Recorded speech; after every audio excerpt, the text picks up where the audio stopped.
So some really big news came out about Depop removing its seller fees, and this came out July 15th.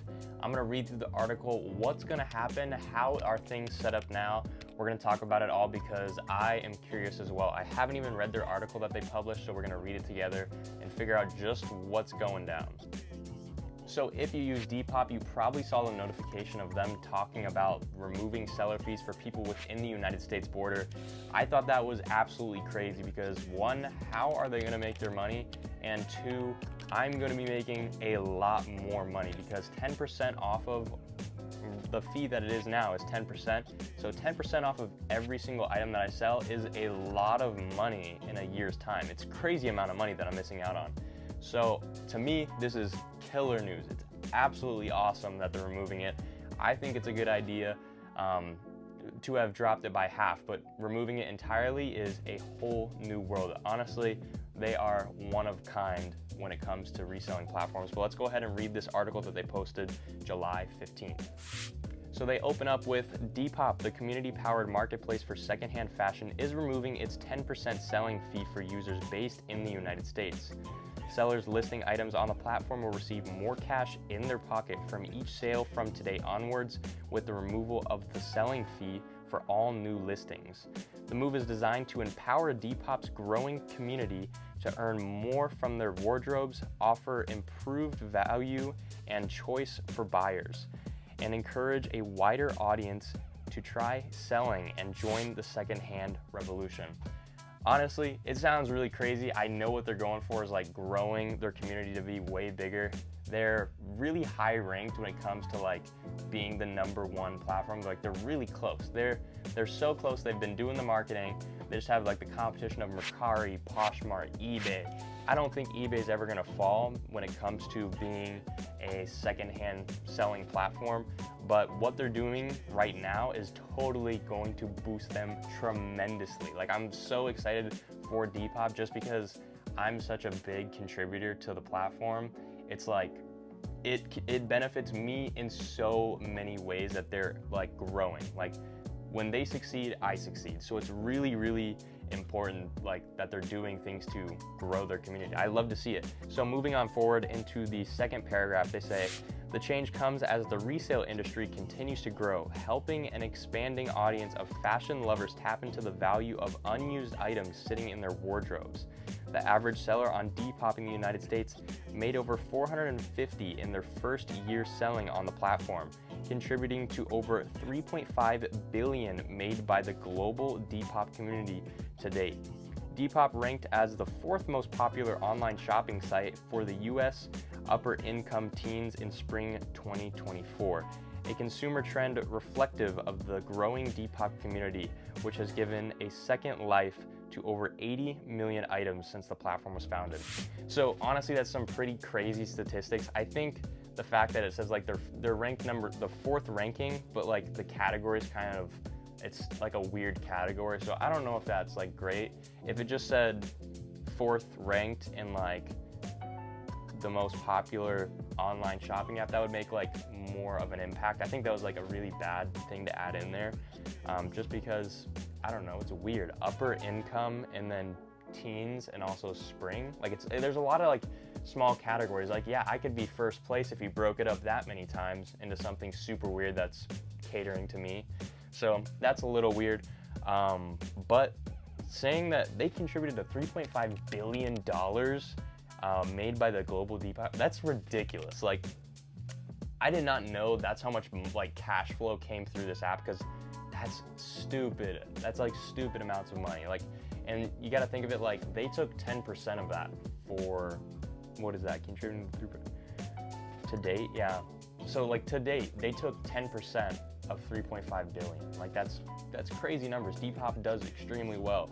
And the second life to over 80 million items, that's awesome. So I'm like, the whole reason I kind of started selling clothing, I've always been someone that's really into like sustainability and being eco-friendly, but like the biggest thing was like being frugal. It's like, why would you go buy something that's like really, really new if there's so many of this old thing that nobody wants, but I can find someone who wants, like, why wouldn't I not help find these items a home, you know? So all of like my items, I kind of gather from people that are actually throwing them away. Like they're going to dumps, they're going to get disposed into some wasteland, and I resell them. Like that was the whole idea. So the fact that they've reaped home 80 million pieces and I've only contributed to like 1,900 of them, almost 2,000, is crazy. Like to put that in perspective, I've done this for 3 years. Now, obviously I'm not the greatest at it, but that's crazy. 80 million items. Like I couldn't even put, like some people can't really understand what that looks like, but that is a ton of clothes. Like that is so many pieces of clothing. Like in this room, fills up this whole room, there's only 2,000 pieces, like less than 2,000, which is crazy. So I can't even imagine what 80 million pieces looks like. Moving down to the third paragraph.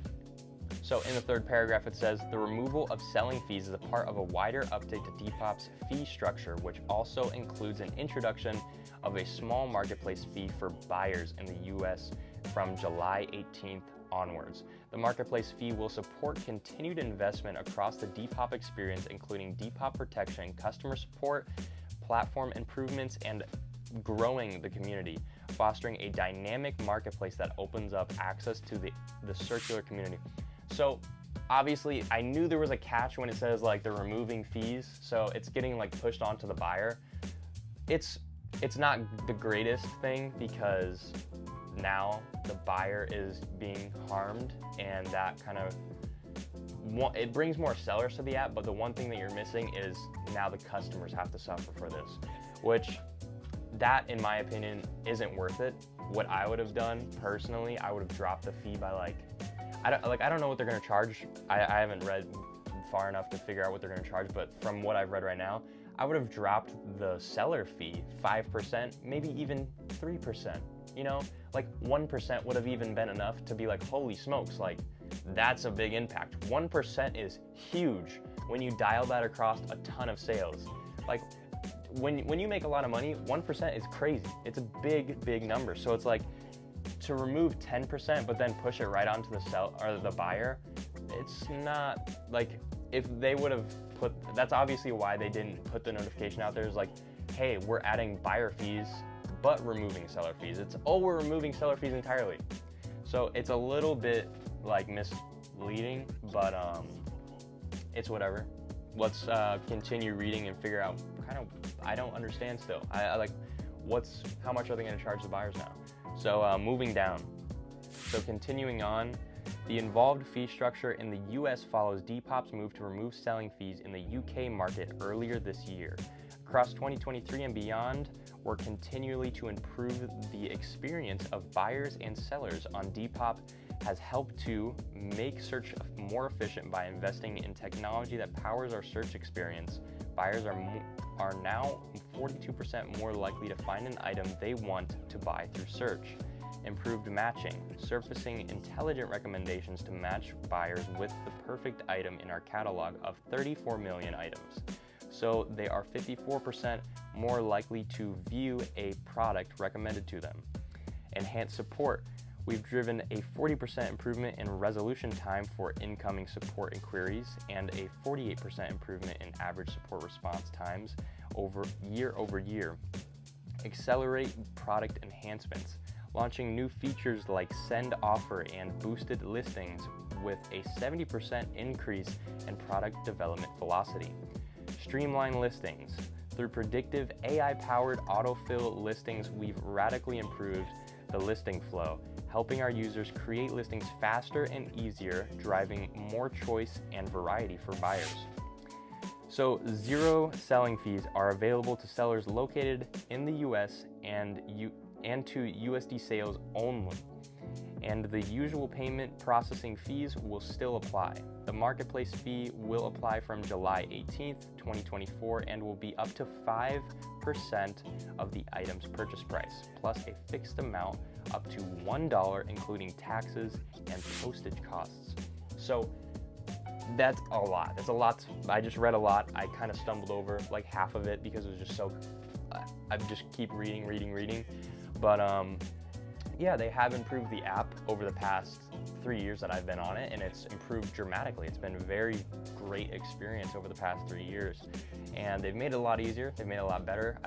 It's really like the only reason I've succeeded so much on Depop is because of how streamlined it's become. But the 5% fee of the item, or of the purchase price, plus a fixed amount. So I still am kind of unsure. So like, that's applying to the buyer? So when I buy an item, am I getting 5% on top of what I buy plus a fixed amount? So it's kind of, I don't know if I'm just reading it pretty incorrectly, but it's not super clear. Regardless, that still sucks. But for the sellers, that's great. We're still getting less than 10% of our fees, which is a lot better than what we were getting before. So 10% to nothing, I think, is what they're going for, and they're putting a 5% on the buyer. When it comes now to buyers, they're gonna be probably more wealthy because they're gonna suffer a lot more. They're gonna have to spend more money, which really sucks because kind of the whole point of Depop is finding these clothes at a little bit of a cheaper price. So not ideal in my opinion. I don't think that's the greatest idea. I don't know how long that will last. I honestly think this is like a year-long thing. Like they might leave it even for like 6 months because I don't know. I just don't think that it's the best idea. I think that they should still be charging the sellers 5% or less, even 9%. Anything that was less than before, that's great. Because 5% just doesn't, as a buyer, I'm already someone who looks at shipping, I'm like, oh, like shipping's $5, that's kind of, I'm good, like I don't want to buy it now. So when there's a fee added on to the cost of the item, I get my 5% fee plus the fixed amount, plus I gotta pay for shipping. Now it's like adding up to a crazy amount. So this last piece, it says, really nothing super important. It says estimated based on the items sold on Depop that have been tagged as used condition, not all items sold. We assume the split of used to brand new items has remained consistent as the condition attribute added in Q4 of 2020. Okay, so really the bottom piece really isn't that important, but that's what there is. So in conclusion, sellers, we have no fees. That is really good news. We're gonna make a lot of money, and we're gonna have a lot more competition because more people are gonna come to the app. So I'm excited. I think I can stay ahead of that curve because I'm pumping out more. Like it's just going upwards. The more that you stay on what you're doing, the more success. Like you're just gonna grow on social medias, grow on Depop. It makes it easier over time. It's always just that linear progression. So that's really not a big issue for me. But as it comes for buyers, I kind of feel bad for them because, and I don't know, when it comes to me, I won't buy from Depop. I won't buy through Depop because I already know that what I'm gonna be buying is gonna cost a little bit more. So that sucks. But yeah, that is the conclusion. Buyers have more fees, sellers have no fees. Really cool, really weird. Not what I personally would have done. But what can you do besides continue? So I hope that cleared things up because I didn't understand it when I saw the little post. I didn't even read it because I never do. I just click out on them. And someone actually commented on my YouTube talking about it, and that's what brought me back onto the topic. And I wanted to just talk about it because it's huge. It's the biggest thing that probably happened in the past 6 months of reselling. Like, it's crazy. On that note, hope you guys enjoyed. Leave a like, drop a comment down below if you have any more questions. Questions off topic, doesn't matter, drop them down below. And don't forget to subscribe to the channel if you're not already. And as always, I will see you guys in the next video.